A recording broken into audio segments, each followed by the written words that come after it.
Out of 380 flamethrower operators deployed on Iwo Jima, only 18 came out of the island alive.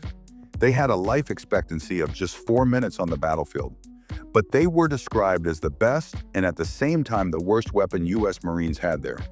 But their story is far more horrific than it seems, and now you're going to see why.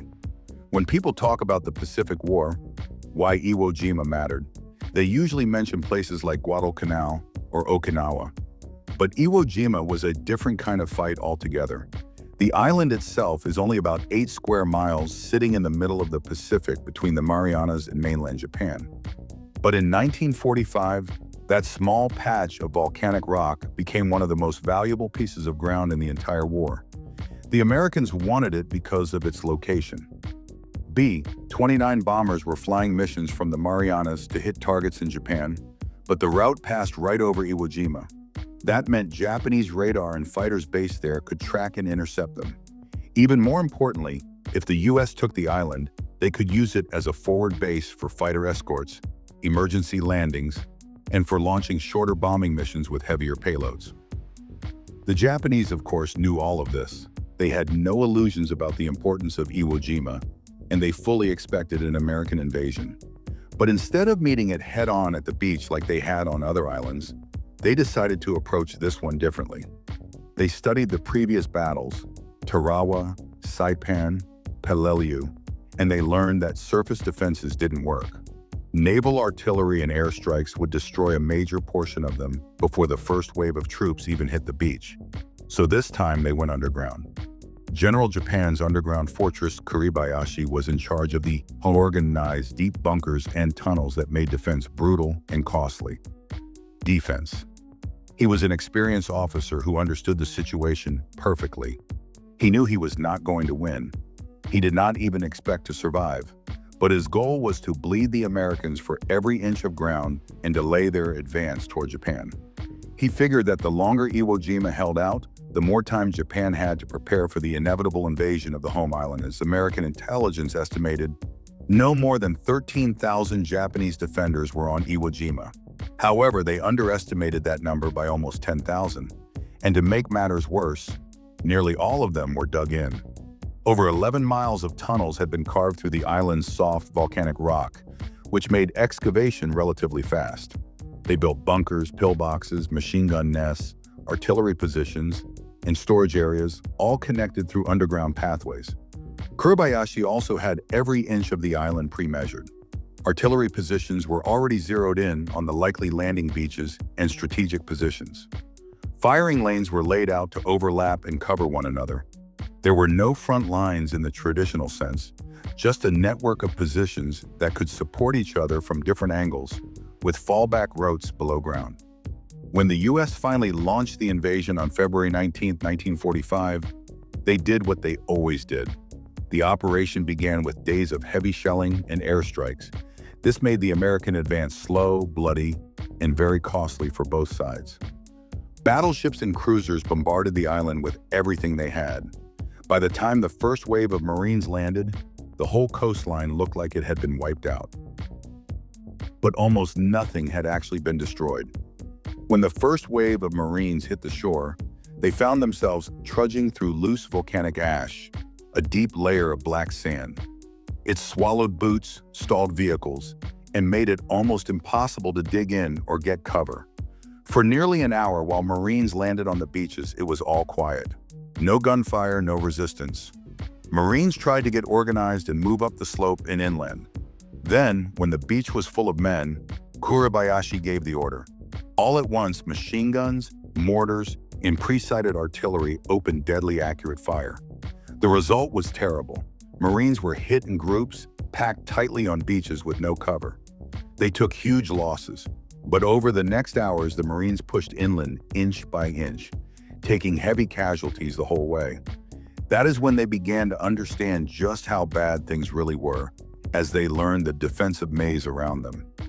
Bunkers were cleared with grenades and satchel charges, but only one weapon could more or less finish the job. The fight was brutal and showed great courage and terrible, costly sacrifice. Effectively do the job. That's when the flamethrower came into play. It was deadly slow, terrifying, and needed brave men to use it. You see, every time they thought they had cleared a position with explosives, Marines would move forward and Japanese troops would reappear and start shooting from behind.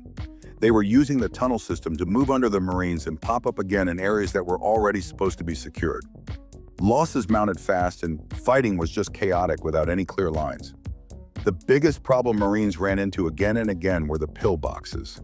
These were hardened concrete fortifications with machine guns, small firing slits, and overlapping fields of fire positioned so they mutually protected each other from different angles. Some were so well hidden that you could walk right past them without realizing it. At least, not until they opened fire. So to effectively clear them, Marines had to crawl or rush under fire and either toss grenades or satchel charges inside. But that was easier said than done. First, you had to survive long enough to even reach the pillbox. Then you had to find an opening that wasn't covered by gunfire. And even if you got a grenade in, a lot of these pillboxes were built in a zigzag shape, so the blast wouldn't reach the whole interior. So just blowing one up didn't always mean the job was done. Now, the flamethrower became one of the only weapons that could deal with them effectively, but it also came with a heavy price. To understand why using a flamethrower on Iwo Jima was such a nightmare, we need to take a look at how it actually worked. The M2 was a standard flamethrower used by U.S. Marines in World War II and even after. It had two large tanks filled with thickened gasoline and a smaller center tank of compressed nitrogen to push the fuel out. Connected to it was a long metal tube with an electric or white phosphorus ignition system at the tip to light the fuel. But here's the thing, your effective range was only about 20 yards, and a full tank gave you about 7 seconds of fire in total. That meant short controlled bursts, a second or two at a time, and then you were out. You had to somehow get to the pillbox within hand grenade range and use your 7 seconds of fire as best as you could. Then when empty, you had to go back to safety. Once the whole front saw your bright, loud fire stream, Japanese defenders knew exactly what a flamethrower would do to them if they let him come close. So the second they spotted a Marine with a distinctive huge 3-tank backpack moving forward, they gave it undivided attention with whatever weapons they had.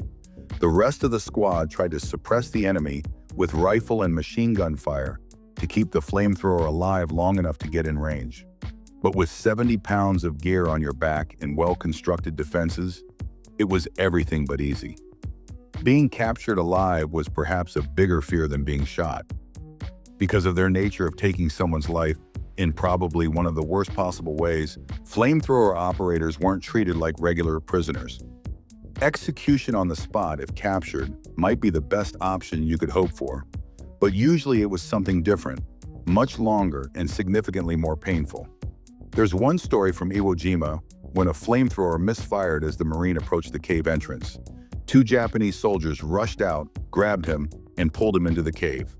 The rest of his squad could hear him from that cave for 2 full days, unable to help him or at least end his misery. We can only imagine what was happening to him. So everything with this weapon was terrible on so many levels. From the extreme danger of the weapon itself, sudden wind or malfunction could turn it against its operator or the enemy, all the way to the psyche of surviving men who suffered lasting trauma and needed care. Operators who had to live for the rest of their lives with what they did. At that distance, you would pretty much see, hear, and smell the consequences and effects of your weapon on enemy soldiers. While doing research for this video, I came upon some photos and videos on the internet showing the aftermath of flamethrowers on Iwo Jima.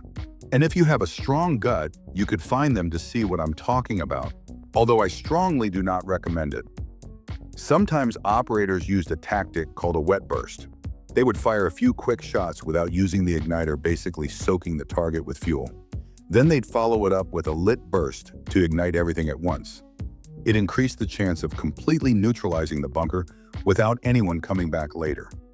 In confined space, the stream of flame would immediately raise the temperatures to 2,000 degrees and consume all oxygen. So even if soldiers inside were not directly hit by the fire, they had a slim chance of surviving. Looking at a flamethrower firing on video gives nowhere near the actual impression of how loud and violent it really is. Even the operators were trained to take a long, deep breath before firing, as they could not breathe during the firing. But even with all those risks, flamethrowers were one of the only tools that actually worked on Iwo Jima. Still, with casualty rates that high, the Marines needed something that could carry that weapon into battle with a bit more protection and more capacity. Flame tanks ended. These weapons left lasting scars on survivors and families long after war ended. That's when they brought in the tanks. These were M4A, 3 modified Sherman flame tanks. Instead of a main gun, they were fitted with a flamethrower system. They looked like regular Shermans from the outside until they fired. They now carried around 300 gallons of thickened fuel and could fire flames 3 times farther than the M2, up to about 100 yards. These flame tanks worked together with infantry and regular tanks to clear the hardest spots. But just like the handheld flamethrowers, once they opened fire, the whole front line focused on them, and carrying hundreds of gallons of fuel inside a metal box was not something tankers like to do, as if they didn't already have enough risks and danger in battle. However, flame tanks were without question the most effective weapon on Iwo Jima and played a major role in capturing the island. They burned through defenses that nothing else could reach. If you want to hear more stories like this, please help us out by subscribing and sharing so more people can learn about this history.